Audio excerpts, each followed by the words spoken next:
All right, so this is going to be a special edition of. I guess I don't know if this one will be called a furry art podcast episode. This will be just more of No, like this a one more of a history depends episode. on your definition of art. Mine has, depending on how certain perspectives on the world, mine might be considered a type of macabre art, but we'll get into it. All right, and mine is all about art history. Definitely not furry related though. And just at the top of this episode here, I just want to say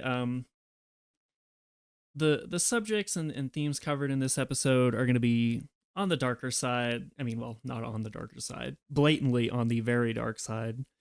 It's not really a cheery episode. But so yeah, just it's going to be covering World War II topics. Obviously, the title Yeah, will clue no, people in for what they're in for. nothing crazy or super, super downer. But yeah, it's gonna be a little. Yeah, so just putting that out there at the top of the episode. Um, yeah, so I guess you know what? I think I'll let you go first. Mine is a little You know bit, what I mean? I think, a I, little bit more you silly. I was just gonna say, I guess there's something to be said. It's almost like we're in a Barbenheimer right now, where everyone says you need to close with Barbie. Do not close with Oppenheimer. So Ah, that's okay. We'll do the serious one first. Did you do a Barbenheimer? um, I think it's gonna. Uh, We'll just do, call do mine you the even know Barbie what I'm one. talking about? I do know what you're talking Okay. about. Yeah, Okay. uh, At least I'm not talking nonsense then. All yeah. I right. think mine's I'll be the Oppenheimer to your Barbie then and start us off. So, as the okay. title said, we're going to be talking about kamikaze and general suicide attacks during World War II. Now, I kind of mentioned at the beginning that I said mine's kind of a macabre art, and I wasn't quite lying with that. So, we'll kind of go into each when I talk about the different methods I'm talking about, because we'll touch on what you normally think that a kamikaze, but I'll talk about some lesser known ones too.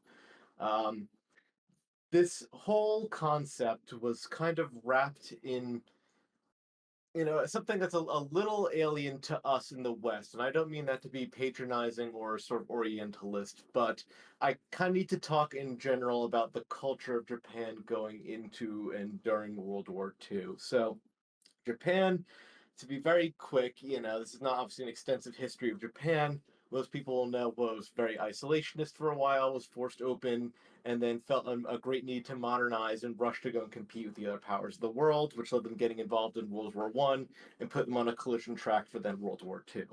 But during that meantime, as part of this reformation and getting away from their isolationism and to catch up, the state began to start to intertwine the Shinto faith and other sort of religious aspects into the ideology of the state, right?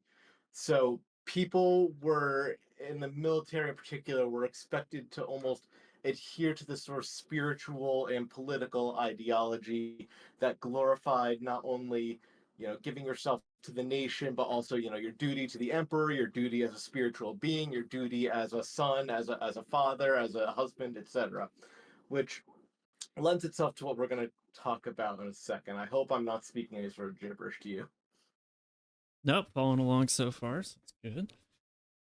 Definitely Okay, some parallels to what I'll be covering later, vaguely, but okay, yeah, I'll let you go. so there is some sort of synergy, but it's important to kind of keep that mindset when we're talking about a topic that can be a little bit this heavy. Is that there was this heavy intertwining of spirituality, the arts, like a sort of like theological artistry to what they saw was doing, because it was rooted in these sort of military, like military spiritual intertwining. So just in general, when people say kamikazes, there's a sort of misconception that Japan went into the war with these sort of tactics, and that's just not true. There's probably obviously isolated cases when people would do like suicide-ish charges, or in the heat of battle, have their like their action hero moment, kind of without any regard, charging into the fray or something like that. But Yeah, done by this individuals, sort, but not like an yes, institution or anything. Yeah. yes, and importantly, as part of that too, is Japan very much encouraged to see that sort of spiritualism too. Is that these sort of acts of great heroism and throwing yourself was already part of the military. You've probably heard of in general a bonsai charge. Do you know what that is? No, I'm not familiar with the bonsai charge. A bonsai charge was a tactic that Japan liked to use, where it was a massive shock charge, where they would go and just get a bunch of men together, try to get as close to the enemy as stealthily as possible, as many men as possible. And when they gave the signal, normally they would shout "Bonsai" all together, and they would just bum rush the enemy, and they just literally like pop out of the tree line, charge them with bayonets and swords, so that they'd be right on top of the enemy before they even have time to react. And this is obviously very dangerous because even though you're sneaking up on the enemy and charging, obviously you're running at people with guns. They can just mow you down, mow you down with Yeah, a I'd gun, imagine and there'd that be was kind of a tremendous yeah, loss of yeah. life in these charges. It's yes, it's a human wave attack. Like it's literally the whole purpose isn't that we're gonna go and outshoot them. It's just that it's literally the Area 51 from a couple of years ago, which is well they can't stop all of us. Yeah, Yes, sure, some of you may die, but a lot of you won't, and then you'll stab the people that were shooting the other guns. So there wasn't it started to be ingrained in the military culture that this is you have to go and give yourself to the greater whole. So by the end of the war, things were not going well for Japan, clearly, and I'm talking specifically 1944. So Japan entered World War II against America. They had been fighting in China for a couple years before, but they were acutely aware that if war broke out with America, that they would not be able to go and maintain a sustained conflict. They just wouldn't be able to go pound for pound, bomb for bomb, ship for ship with America in the long run. They didn't have the resources. Part of the reason why even Japan kind of got roped into World War II and well, I should say started World War II and roped America in was because America embargoed their oil supply. Japan is a volcanic island group, which means there is very little oil there. I found that out. So that means that they had to get their oil imported, and because of the war in China, America embargoed them. So they were kind of like, "Oh, we have to kind of do this now, or we're just not going to have anything left in the tank." oh yeah, they're getting starved So out. yeah, so like they knew like we got to do something, and their whole plan is we need what's a decisive battle. We need to lure the American forces in a situation where we know we have the advantage, and we need to just defeat them in a crushing battle, and we will press for peace with them, just to get them out of the war. Like we will, we'll work out the concessions, but we kind of just want you out of the war, like done. That That seems never like a happened, very and they, strange strategy. Like obviously in I hindsight we mean, know that didn't work at all, but like that just even on the face of it sounds like just such a terrible idea. it's it well it's even though it's not the topic of this episode, it's just that's what the whole Japanese mindset was. Well, it will tie into the kamikazes in a minute, but that's why they attacked Pearl Harbor too, which is they kind of knew just because of the geopolitics of the time. They had invaded China. They were pressuring the British, the French, and the Dutch in the area. They had their colonies in Southeast Asia. America was already embargoing them like their oil, so they wouldn't be getting any oil. And other people were starting to embargo them, so they kind of knew like it's now or never. If we don't do something now and try to get them in a battle now, we just simply will never be able to. They will be way too well armed in the future. So we need to do it now, if that makes sense. That makes sense, but it almost just like should have just avoided the conflict. Like I just mean, this completely is and being like, you know what? No more war with China. Let's just continue being our well, own little isolationist power. and yet here is the problem inherent with fascism in general, which is that cannot happen because Japan's whole mantra, what they would try to use to defend themselves in the post-war trials and just peace conferences was, well, we were doing nothing that the European powers weren't already doing in Southeast Asia and China. France had invaded Vietnam. England and the other powers, America included, had invaded China during the Century of Humiliation, like forced unequal treaties on them. So Yeah, who cares if we're attacking Korea? France was invading Vietnam, like the Netherlands took over all of Indonesia, yeah. we're not doing anything worse. So avoiding conflict is never in the cards, if that makes sense. I know I'm saying that a lot, but I have to make sure things make sense. Yeah. Okay. So that's kind of the mantra they're going into but that doesn't happen. That decisive battle that they keep throughout the entirety of the war, really until the end, they keep trying for the decisive battle. And that's their mindset. We need to keep getting them into that one massive battle that will just be so bad America will give up. Or at least won't make us do unconditional surrender. It'll be a negotiated surrender, which will be less harsh. Um, so one of the radical solutions they turned to was the kamikaze. So I did have to go and mention all that intertwining of the spirituality and faith and going and the artistry of kamikaze of this intertwining of the Shinto faith and fascist ideology, because that's almost what fueled the kamikaze program. So a kamikaze means divine wind in Japanese, as you most people probably know. And because they did see it as this sort of spiritual prowess, because in I believe it was the 12 or 1300s, I forget which one, a Mongol invasion fleet was heading towards Japan and was going to go, and pretty much they knew that if that army landed, they'd be screwed. The Mongols would take over Japan. Oh, But a that's where the massive divine wind comes typhoon, from. Yeah, yeah. yes, a massive typhoon sunk the fleet and blew them off course. And it was the divine Oh, wind that saved Japan. And like they had defeated the Mongol fleet back in the day, a new divine wind would go and defeat the American fleet heading towards our island now. okay. So that was the mantra behind it too. So the first kamikaze attack was launched in the Battle of Leyte Gulf on October of 1944, and it was a very successful attack. The attack wound up damaging over 47 ships and actually hit 7 escort, which are smaller aircraft carriers, and managed to sink one. The fleet was completely unprepared for this kind of sacrifice, because up until this point, they were expecting, a conditional fight where the enemy's going to come, they're going to try to bomb us or shoot us with torpedoes. We're going to go and dogfight, then they're going to run back to their aircraft carriers. They were not prepared for, like, oh crap, they are diving like right at us, like we have no defense for this. That would change later, but that's why it's so devastating. Why it would continue to be devastating for a while, because even while they're developing these techniques, it's how do you stop an airplane going at very fast, like fighter plane speeds, who's just gunning straight for you? It's not trying to hit you. It's not trying to live. It's trying to just go straight at you.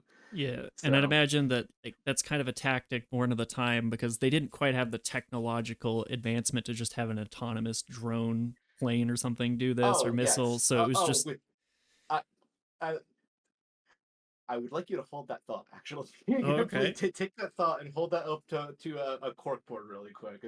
Limitations of technology of the day, because that's going to come apparent in 1 second. We got to get through the kamikazes first, because they're the first like really main one. So the kamikaze program was on its face a volunteer program. Now, yes, a lot of the people were diehard, like nationalists and imperialists who, were more than willing to die for the glory of Japan and volunteered. But a lot of people were volunteered with quotation marks around them, which is to say they were peer pressured or overtly threatened into, like, congratulations, you're a kamikaze now, whether you like it or not. Um, so I actually did find it interesting, a little bit of my research, that a lot of the forced volunteers were university students who were newly drafted, as Japan was kind of scraping the barrel for drafting.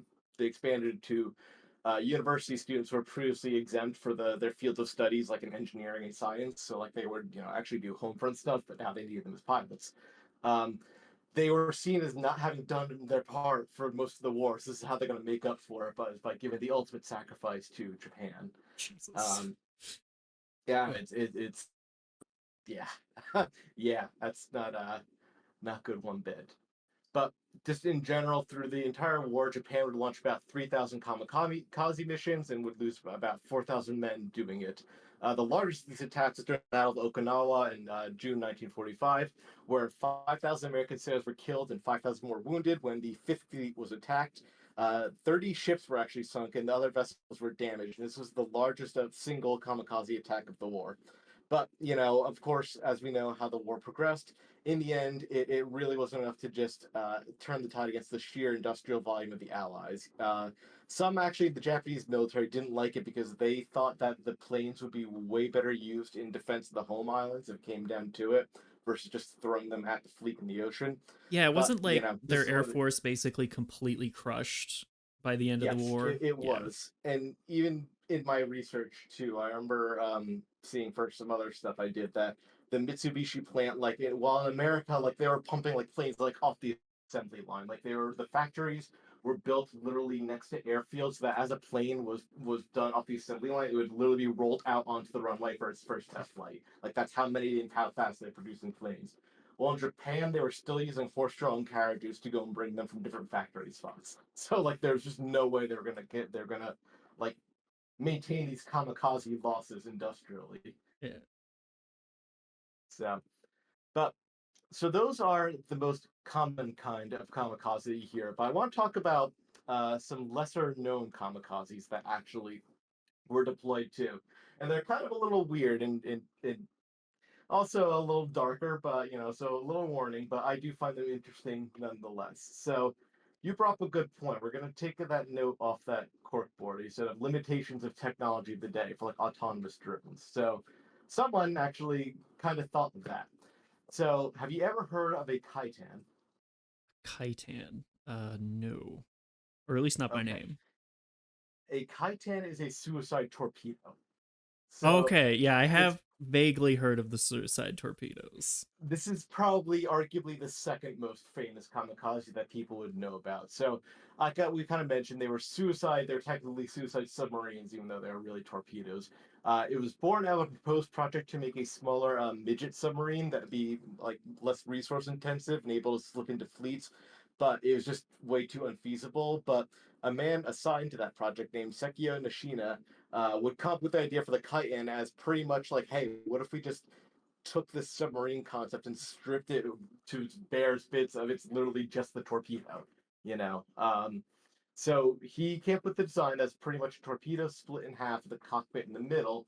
And they did try to actually the first iterations of the Kaitan did try to go in and add like see if they could put some autonomous machinery in there to go and like make adjustments that could be set to like based on input when it was launched to correct itself, but that just wasn't happening. It's way too complex, and they probably wouldn't have the resources to mass produce it anyway. So that's where that point comes in earlier. But sort of like, okay, a person needs to pilot this thing. That's the only way it's going to work. Yeah. So the way they decided they were going to deploy them was that they were going to be strapped to a submarine, a normal sized submarine on the top, and this big submarine would bring them into the area of battle where they'd see the fleet. And then when they saw it, they would go and input targeting data to the Titan. The pilot would go in, would be sealed from the outside, and there was no way to go and open it from the inside once it was sealed. So once you were right for the mission, like that's that you're in now. There is no getting out. You're welded inside. Um, Yeah. so they did, fortunately, mercifully, I guess, for the pilots, include a self-destruct lever. So if you knew that you were screwed or whatever, you could just go and pull that, and then no more worries. But the first of these attacks was launched on November 20th, 1944. They intended to use 8 Kaitans, but a submarine carrying 4 of them was sunk before it even got to the area. Of the 4 that were launched, one actually was piloted by its creator, Sekio Nishina. And actually, this is one of the Kaitan attacks that actually sunk a ship. So the 4 Kaitans launched, 3 of them went off course and exploded beneath the ocean, but one of them actually hit a supply ship, the USS, oh god, Mrs. Inua, which was sunk. And then there'd be 10 more Titan attacks during through 1945, but the real only success was that it hit one escort destroyer. All the other submarine missions were called off, were sunk before they could actually deploy, or they just completely whiffed their targets, which sucked because you literally have to sit in the torpedo and go, oh well, I should have exploded already by now, so I guess I have to pull that self-destruct lever. So So not only just an absolute blatant disregard for human life, but also pretty much not very effective. nope. As my final note for this actually was, it was not nearly as effective as they had hoped. They made about 100 of the Kaitans, but the difficulty in even deploying them, and then their lack of reliability, even when they were deployed, was like, no, this is just stupid. Um, However, the last one of the last 2 things I'm touching on is that they did. This wouldn't be the last time they did experiment with human guided ordnance before, because conversely, they had from the Kaitan they had the Oka, and the Oka was a flying bomb that would be piloted by a human because of the same technological limitations of autonomous guidance we talked about before. This one was way more simplistic. It's pretty much a flying bomb with a rocket attached to the back for propulsion. So it would be attached to the bottom of a bomber and flown out area, where the fleet was. Once over the area, it would be dropped from the pilot would crawl in, be dropped from the plane. The bomb pilot would activate rockets, which give it propulsion, and then they or fly themselves into an actual ship and explode. Um, various attacks occurred between April and June 1945, with the Okas hitting some smaller ships, and I believe it's one destroyer to be damaged beyond repair. But in the end, this was almost negligible. No capital ships were ever hit, and they only kind of ever really confirmed to take one destroyer just out of the war instead of sinking it. So this one was also scrapped like pretty quickly. As an interesting note, this one was so ineffective that the Allies actually named it, because they did try and launch a couple missions, so they were known. They named them the Baka, which, if you know, is Japanese for stupid or like foolish. So Oh, even they knew jeez, back in the yeah. day. But the last one I want to talk about is one that actually was never deployed, which is a Fukuyuri. I'm sorry, a Fukuryu. Yeah, Fukuryu. Sorry, I am not good at Japanese. I'm pretty much going to go and call it what everyone else calls it colloquially, which is a frogman. So these were actually never deployed, but they were a prototype that was developed for the defense of the home islands when Japan knew that the war was going so badly that they really faced actual like imminent invasion. And all it was pretty much a guy in a scuba suit who would wait on the beach when the Allies were landing, and he'd be armed with a naval mine attached to the end of a wooden pole. And he'd wait in the shallows when a landing ship would go by. He'd pop up and go and stick it onto the bottom of the ship, and it would explode. Now, on its face, this wasn't supposed to be a suicide mission. I mean, theoretically, Yeah, I wouldn't there think be a there timer they did could swim away, maybe? no, the thing is, it's an impact mine. It wasn't any sort of timer. It's literally like it's just a shape charged like mine at the end of a stick that's just gonna explode. So Oh, well, it that's wasn't gonna be on its completely lethal then, though. yeah, Yeah. it wasn't on its face supposed to be like suicides. Technically, I think Games at two is like, oh, you have two, which means that we have faith enough that you're gonna go and like hit one, then you'll hit another, and that'll be your duty to do. But it's like, no, if you're literally waiting that shallow, both in an invasion fleet and that close to explosive, like if the bomb doesn't kill you, either you're gonna get like churned up by a bro's propeller, or they're just gonna shoot you in the water because they can see you at this point. Yeah. So it's this one. This one actually never came to fruition. A couple prototype soups were made, and the people were starting to be trained on it, but the Japan surrendered before it could actually ever be deployed. Fortunately, so that was kind of the end of that. And then, as the Treaty of Tokyo was signed, that meant that Japan was disarmed, and these sort of tactics were then kind of left in the era. So that's just a little brief history of some of the odder suicide kamikaze weapons of World War II. And yeah, thank God we don't do that anymore. Yeah, it's one of those things where the technological advancement has just made that kind of thing completely It's pointless for the it's most part. good. It's dark, but it's like yeah, yeah, I guess it's still not good, but hey. Yeah. Well, you know what? I think you need to go and take us out of this. I think we need to go and have our Barbie to our Oppenheimer now. All right. Um so yeah, the Barbie segment. We're going to be talking about well, Hitler basically. This is our opening to the Barbie segment. Oh, The art of World War II, um ah, going from a little bit of pre-war stuff, a little bit about the man himself, then a little bit of after-war stuff as well.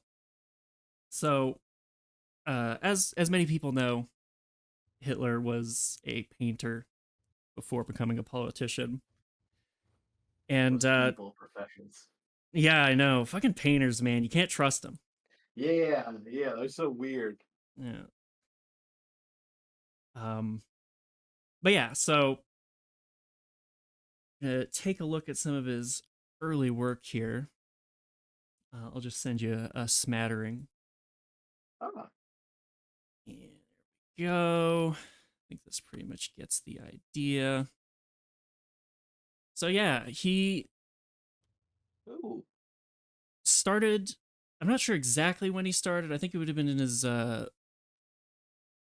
late teens, early 20s. This is what the era that this art is from. He tried to apply to go to art school, or what's it called? The Academy of Fine Arts, Vienna. okay. Because everyone So, does forget he was born in Austria. yeah. So he Whoopsie. tried to apply, um, twice, famously rejected twice. They said he was not good enough at drawing people. His architecture was fine, but Uh, people were an issue for him. And they basically said, "Look, you got some talent for architecture. You should go to an institute for architecture, but you need to complete primary school, or maybe primary school, or no, secondary. Well, basically, he dropped out of school. yeah. So, Mhm. yeah. So, like, you got What, to finish was this? school. Sorry, I'm yeah, guessing pre World War One. This is before World War One. He just did not finish school before he yes, became a soldier. yeah. So this would have Okay. been, I think, 1907, or no, 1908, Okay. 1900. Yeah, it's around there, a couple years before the war. Yeah. And basically, he said, "I'm Uh, not going back to school to do that. I'm just gonna try and make it without an art education formal." So, he did what we all do, which is I am absolutely not going back to college. yep. So he was like, "Fuck it, just gonna try and make it on his own." And a lot has been said about his art. Obviously colored through the lens of what he did later in life. People are like his work Yeah. is, To be fair, that's a pretty big color.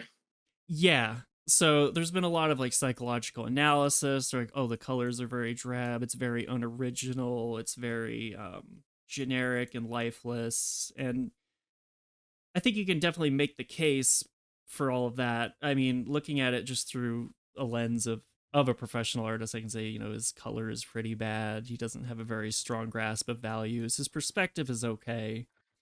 Yeah. Yeah. But he You tear up Hitler. You tell him what's I wrong. know, but I'm saying this. I was about to do the sympathetic angle, I guess, of like this is a guy in his early 20s with no art education, so like of course it's going to be generic, and he doesn't have a style of his own yet.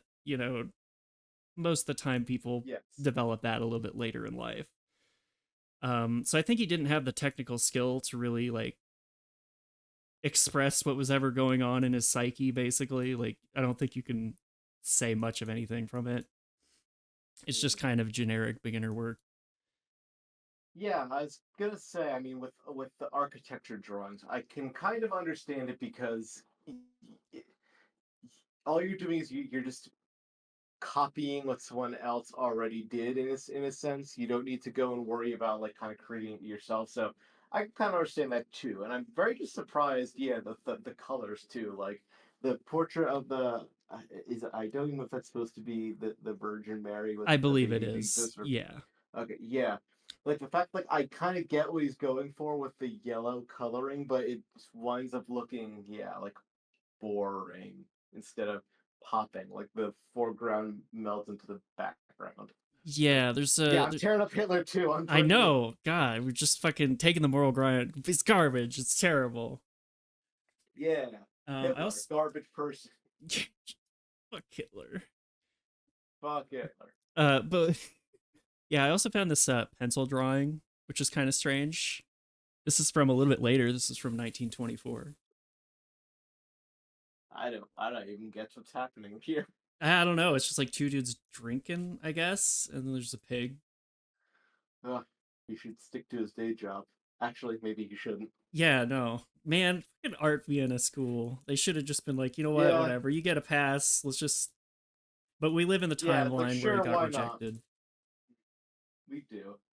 There's a funny timeline where it's like Hitler, minorly popular, moderately or I should say moderately popular architect from Vienna, Yeah, and then just known kind of for like, nothing more, nothing less.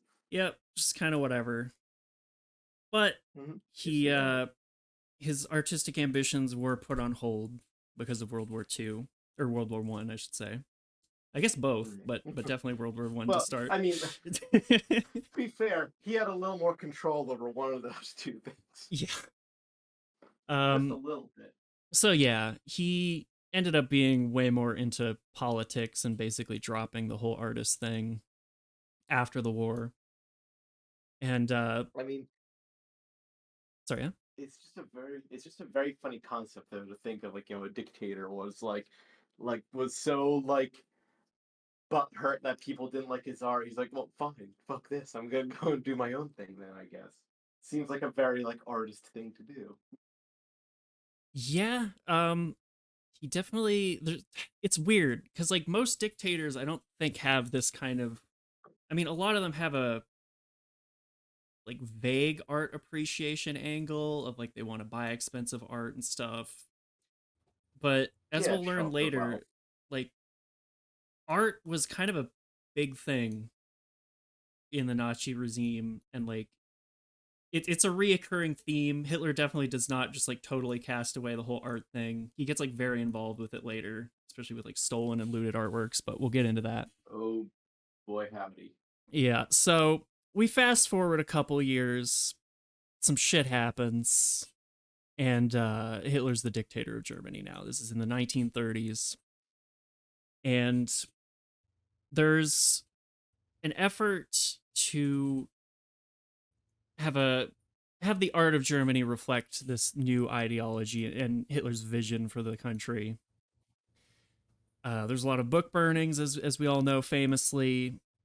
Hmm. A lot of artwork is seized and you'd expect destroyed, but oddly, uh, well, we'll get into it. A lot of Jewish people had their work basically stolen. It was like, look, you're forced to sell it to us for basically a pittance, so maybe you can leave the Yeah, country, or it's it, just it. outright stolen.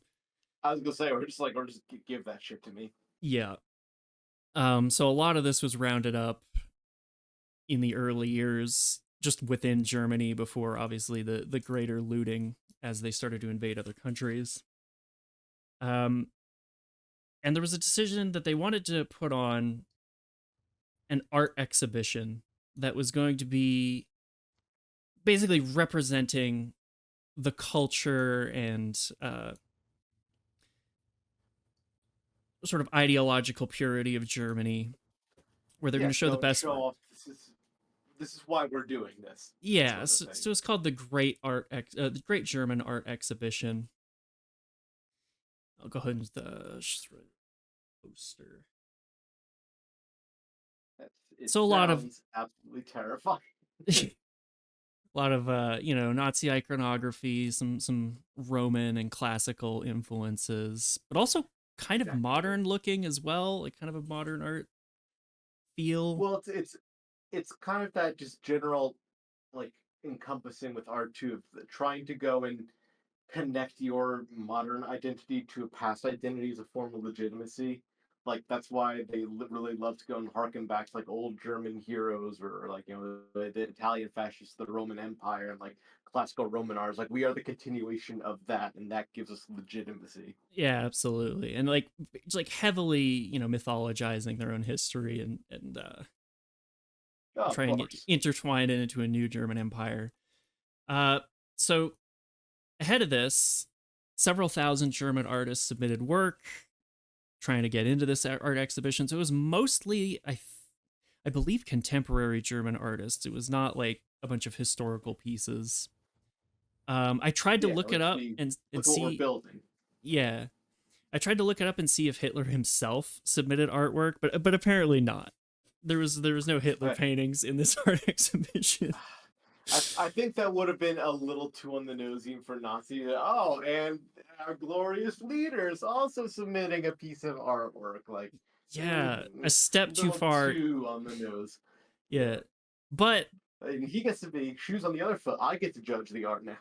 yeah, I did find one picture of the exhibition where there is like just a straight up like bust of Hitler, like a sculpture of his head. So it's like there was a little bit of that just like pure Yeah.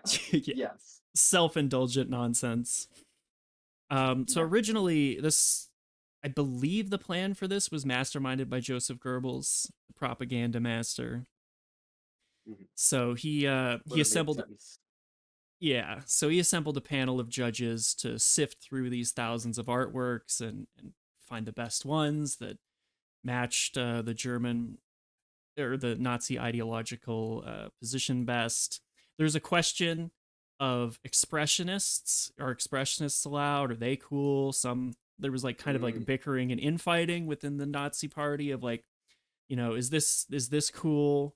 And Hitler had to step in and be like, no, absolutely not. Which I'm sure he absolutely relished in the fact that it's like I get to be the one that makes the determination. No, I say no. Oh How's it God, yeah. feel to have your art rejected? Yeah, Yeah, it was this weird, like, just petty, silly cliques and stuff where they're just like all like trying to like sycophantedly suck up to Hitler and be like, no, like just try to make artwork that he likes, and he would just be like this endless judge of everything, like, no, I don't like this, or this is good, this is cool, this is bad. It was just, it was really yeah, bizarre. oh, totally. And So you expect anyways, anything else from a dictator? yeah, but just to be so involved with art, like he wasn't like a passive, like, oh yeah, do this exhibition, whatever, because before before the final exhibit was put on display, Hitler himself, of course, was like, all right, I want to see the submissions. I want to see what the judges that Goebbels put together decided was good. And he was apparently furious. He hated the art. He didn't like the direction that the exhibit was going in. And he decided that, you know what, fuck this, throw everything out. I'm going to assign my own personal photographer to do the judging and make the decisions. Hmm. Um, So Goebbels was a little bit threatened by this. He's like, "Oh shit, Hitler doesn't like my taste in art," basically. So that's kind of a Yeah. problem. Normally that wouldn't be a big deal, but with Hitler it is a fucking big deal. Yes. And interestingly enough, just like a brief aside, uh, looking at some of the scenes from this exhibit, tons of just like life-sized female nudes everywhere. That was like a I big mean, thing. Yeah, a lot of male and female you nudes. know, I listen. The Nazis were also known for being very prudish in their stuff too. It's very odd, like what gets considered profane and what isn't profane. But I think it is kind of just like it doesn't surprise me because what this also shows is that the Nazis, like, since they loved their little totalitarianism, were like, we get to decide what is and isn't like considered appropriate or inappropriate, which is yet another layer of control over society to get to have. Oh yeah, but yeah, I guess Hitler really wanted like tons and tons of nudes, lots of dicks and titties. So at least for that aspect, begrudging seal of approval. But At least, but at maybe least not they so do. much the If you're gonna nudes, just have them. yeah. Um maybe not so much the war propaganda, but hey, Mm, bunch of maybe sculptures of naked people. At least there's that. at least we have boobs. Yeah. So Joseph Goebbels, he reviewed the new submissions and he felt like this German art exhibition was generally pretty weak. Like it wasn't great in terms of just the overall presentation, and he kind of wanted to save Mhm. face. So he concocted an idea, which is just baffling, but I'll just explain what it is. He wanted to put together an art exhibition of all the art that the Nazis hated and felt was degenerate. Oh, so it's like an anti Yeah, exhibition. it's like the complementary to this exhibition, it would be happening at the same time, where it's all the art that we hate. It's the anti it's yeah, It's so the it's the freak show. yeah, it's the total freak show. So they took a bunch of artwork from German galleries that or national galleries that they essentially inherited once they took control of the country. A lot of artwork was stolen once again from the artists directly. Like they didn't obviously submit artwork to the degenerate art museum exhibit, Yeah. and they didn't get their This is pieces back afterwards. yeah. Obviously, Oh yeah. This wasn't like a Razzies situation that they yeah, was lightly making fun of. Yeah. yeah. So we have a poster for this as well. I like the tagline in German. It's Kunst. I So don't. yeah, I shouldn't say that because that's almost definitely probably something horrific in German. I think it's either degenerate or something like that. So yeah, they put on this exhibition at the same time, and what they did was they actually had like little taglines and commentary to go along with every single piece, like explaining why it's bad. Which is That's really, it's like the original like you ever were you on Twitter when there's that debate about like how much writing a political comic should have? I don't think so.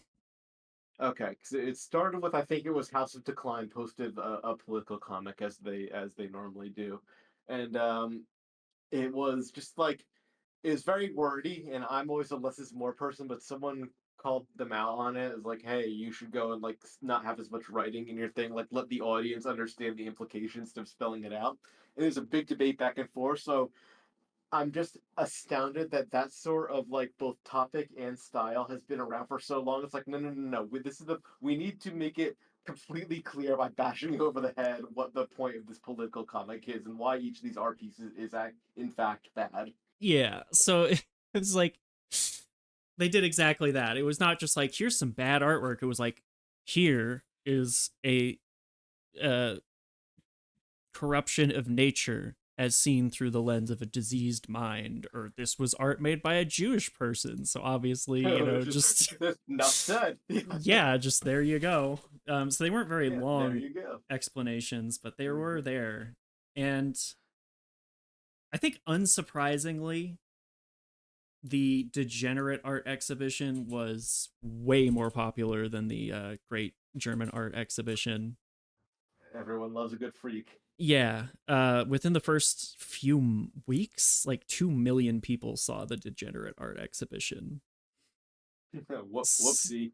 What? Turns out everyone hates state sanctioned fun. Yeah, but it's weird because like at first you'd be like, "Ooh, whoops! What a What an mistake that embarrassment for our us. Yeah. state sanctioned art is way less popular than the degenerate art exhibition." But they just rolled with it. Like they're like, okay, well now the degenerate art exhibition's going to Germany or to Berlin. Like they totally just played into it and were like, fuck it, it's popular, why not? And they just kept going. I mean, So it still kind of worked for them either way because even though they're like two, it's like, haha, yeah, it's funny. Look at this degenerate art. It's like freak show. I mean, but it also reinforces their political message too, which is actually don't do this though. And we are spreading like, no, this is bad. Actually, don't do this.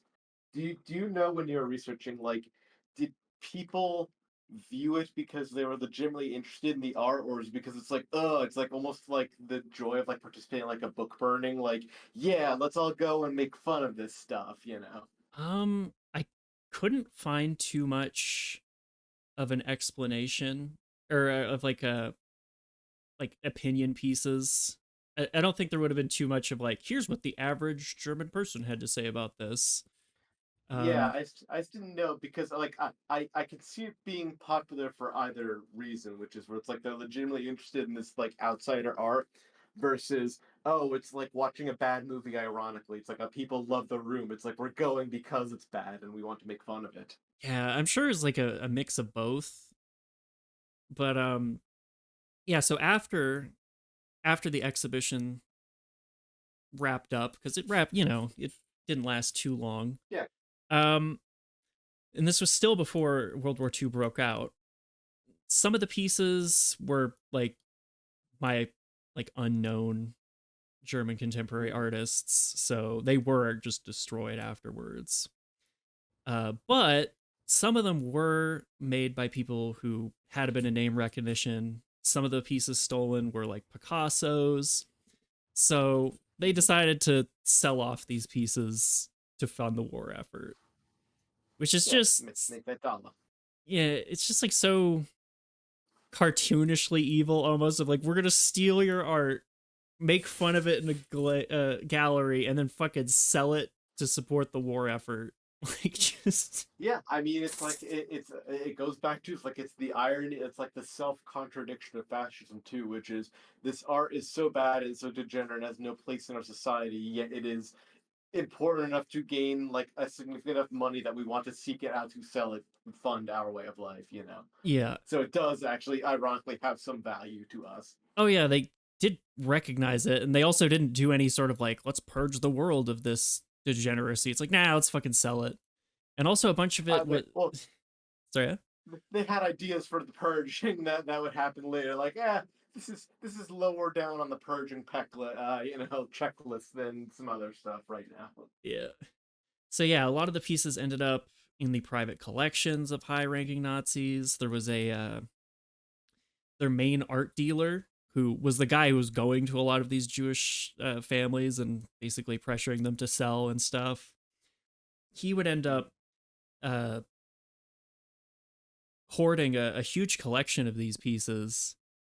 And when Dresden got bombed, he was just like, "Oh well, yeah, my apartment got bombed in Dresden, so all these pieces are gone." That's what he told the Nazis. Where it's like he actually just hoarded it all for himself in a secret location that was safe. I mean, it's not the worst. It's a very convenient excuse. It's like, yeah, okay, yeah, that Yeah, because happens. who's gonna question that or even care at that point? Like the world's collapsing around them, so yeah, Yeah, like it is not outside the realm of possibility. Your apartment got hit by a bomb, just the destroyed. Yeah, I'll take your word for it. Like that's a yeah, that could have happened. yeah, no one's looking into it. So eventually, that guy died, and his son inherited it all. And he hung on to it. He was like a total hermit, and he hung on to it until 2013 when he was finally found out, and all these works that Oh were wow, thought destroyed like 70 years earlier were actually like, oh no, they're all like still here. what do you even want at that point? Like it really should be like you'd think too is like, ah yes, I am son. Like look how good I am. I separate myself from my father. Here's the paintings back. I Yeah, don't know. People are weird though. he's like, I guess he got caught because he tried to sell one of them. And at I first it was mean, like that. yeah, If it was anybody else, it'd be like, oh, they just fucking stumbled across one of these pieces. Who knows how he fuck you got it, but whatever. or it's a fake or something. Yeah, but then it was just like, oh, who is the? Oh shit, this dude is the son of a Nazi art dealer. Okay, that's raising some red Yeah, you're flags. yeah, you are kind of like yeah, like you shouldn't touch art or be involved with art if you're carrying that level of back. Yeah. So then the war itself broke out, starting in Poland, and there was a shit ton of priceless artwork in Poland, and it was pretty sudden. So like there was other places like France where the Louvre was completely emptied when the Nazis arrived. Like the Mona Lisa was transferred from a few different chateaus in the countryside and eventually evacuated from France ahead of the invasion. So the Nazis never captured I, any of that artwork. I was gonna say a lot of it when they knew was like, oh, we have to get this shit out of here now. Yeah. Yeah, but in Poland, they didn't have any sort of advanced warning on that.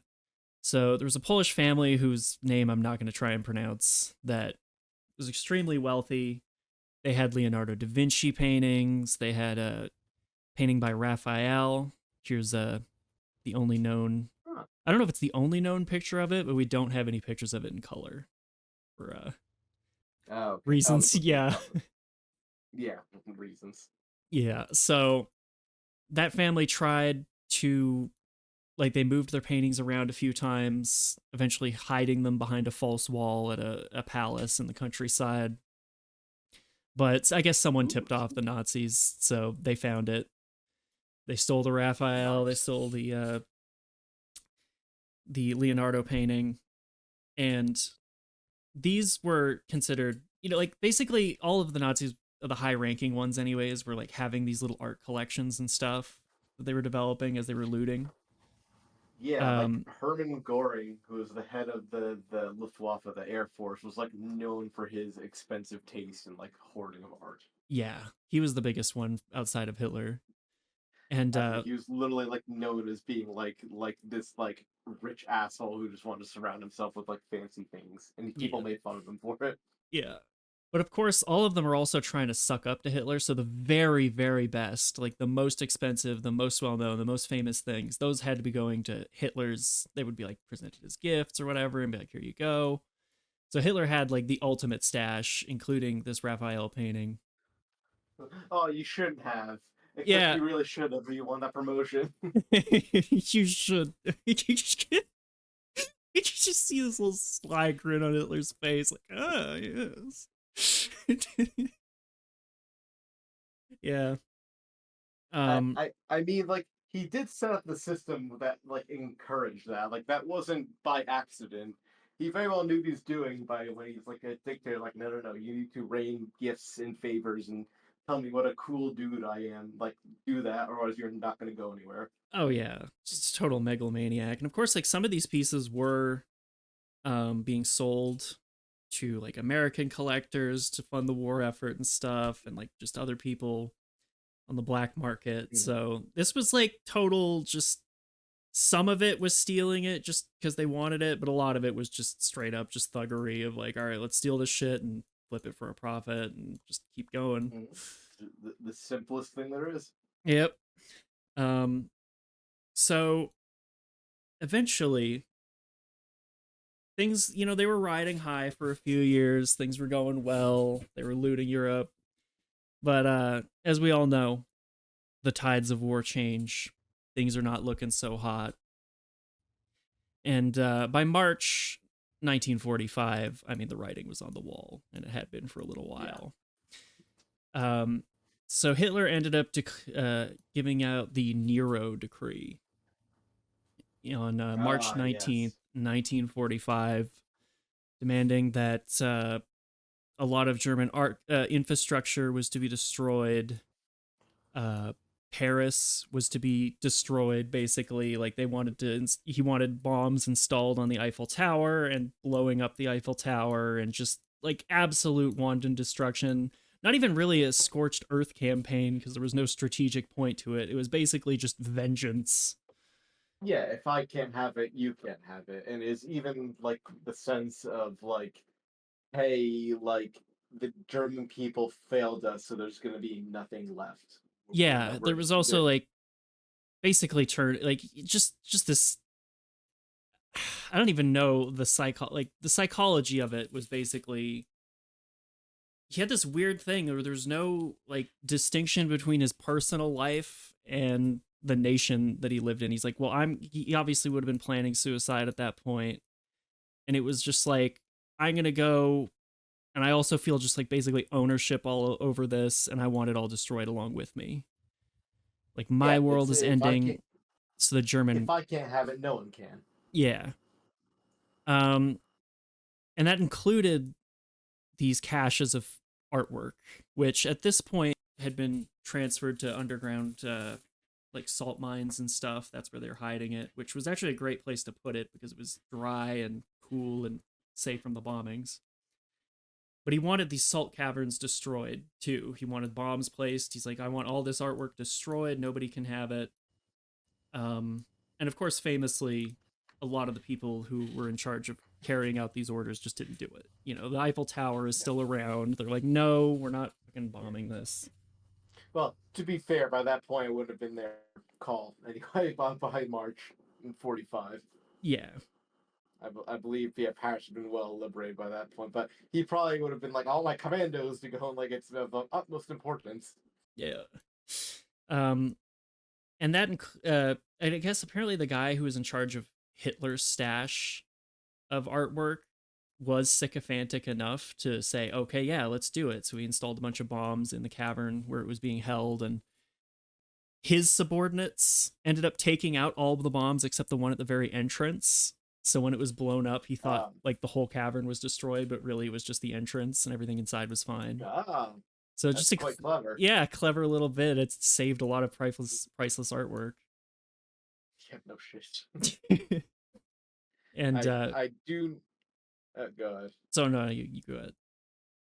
Well, so I do know there's very famously in the movie Downfall, like I'm a nerd that knows this sort of shit, is that Hitler's one of his favorite like architects, and I think he was like minister of like something like logistics or something like that, like some industry guy's name is Albert Speer, and he was in charge of like a lot of Operation Nero stuff. And there's a very famous scene in Downfall where he's saying bye to Hitler for the last time, and they know that like he's gonna try to make a break for it to avoid the Soviets. and he tells Hitler, who at this point is like nothing left. He's like, "Oh, by the way, your Nero orders, I ignored them all. Like literally, like everything that you thought was destroyed or happening, no, it's still around. I just ignored it. Anyway, bye. See you later." Still fuck you on the way out. Like, all right, Yeah, pretty much a little fuck you on the way out. Just like, yeah, I disobeyed your order. Tee. what are you gonna do about it? Yeah, exactly. It's like you do nothing. You're gonna do exactly nothing. While I'm telling you. Yeah. Yeah, so Oh, what fun. obviously the Raphael painting was never recovered. Nobody really knows what happens to it. What happened to it? It um, might have been destroyed.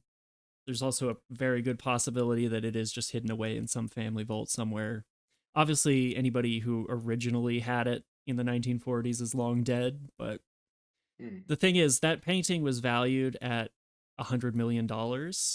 So it's like one of those Mhm. things that if some family has it in Europe hidden away somewhere, like it's just an intergenerational wealth thing. Like they would hold on to it for hundreds of years Well, until it's it's even the question then too. Well, here I'm of two minds about that because I've heard people say it before too. But there's no way in hell someone's just going to let you sell that as a single piece of art. no. Whoever government owns it, unless it's like one of the very corrupt governments on earth, and even then they'll probably take the cut elsewhere. It's going to be like, no, we're taking that. Like that was like World War II like loot. So no, you don't get to just hold on to that and sell that. Yeah. Well, because the thing is, the family that it was originally stolen from is still very much around and very much wants it back. So, Okay, that makes it. They would have a little more like legitimate claim, which is like we're recovering our literal yeah. stolen property. So it's like as long as those people are around and there's like legitimate heirs to this piece, which there still are, we're like there's just no real possibility of selling it. no, At no, least no, no, openly. no one's never gonna. Yeah, it's never gonna come up. Yeah. So That's sad.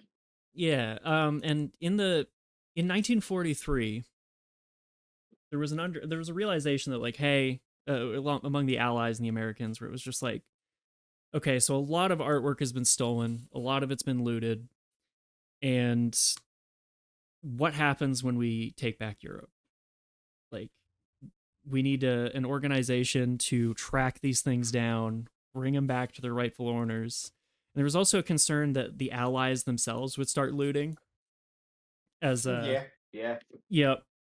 So they put together a task force. It's called the Monuments, Fine Arts, and Archives Section Unit, um, also sometimes known as the Monuments Men.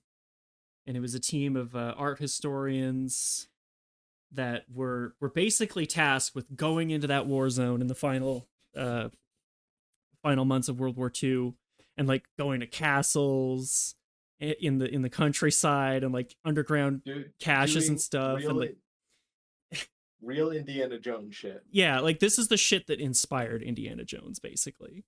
Absolutely. Yeah, so like just oh, like it would have been such a fucking surreal thing. Like these guys were going in hunting down treasure and they would just find like a cavern filled ceiling to floor to ceiling with gold, or like just with like crazy expensive like Leonardo da Vinci paintings and just priceless artifacts.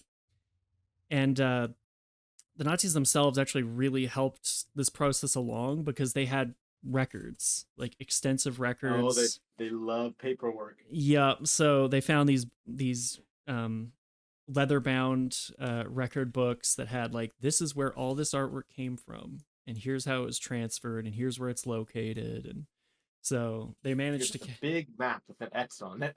yeah, just like basically here's where all the treasure is and where it came from. And they used some of those.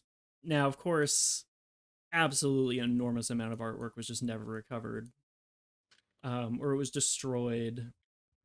So there's still quite a bit missing, but a surprising amount was restored and was found and brought back to its rightful owners. Yeah, And yeah. which I think is there's something to be said for that too, is that it wasn't entirely lost. Like that's even the fact that any of it was recovered is a minor miracle in itself, because it really could have gone sideways.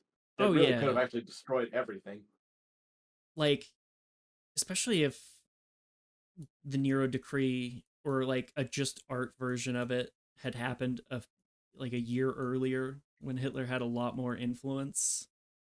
Um, Yeah, I like guess maybe this there is wouldn't be a not reason to, fantasy. yeah, but luckily, like it was just too little, too late in terms of trying to destroy it all.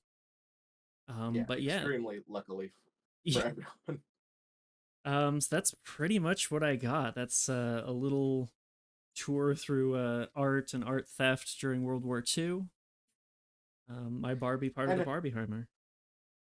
yeah, which I think it is important too, because when we talk about World War II and even my little kamikazes, whatever, it's important to kind of keep the human context, in the conversation too, instead of just these cold statistics about numbers and stuff. It's like, yeah, art was so important that the Nazis like dedicated a lot of time and thought to regulating it. That's how important it is, Yeah, and there's so much I and could have gone and taking into. it. Like there was like this whole like ultra like mega art museum that Hitler wanted to make in his hometown. This is where like all of these stolen artworks were going to be displayed and stuff, and all kinds of crazy plans for the future. Well, And you know but what yeah, that sounds like?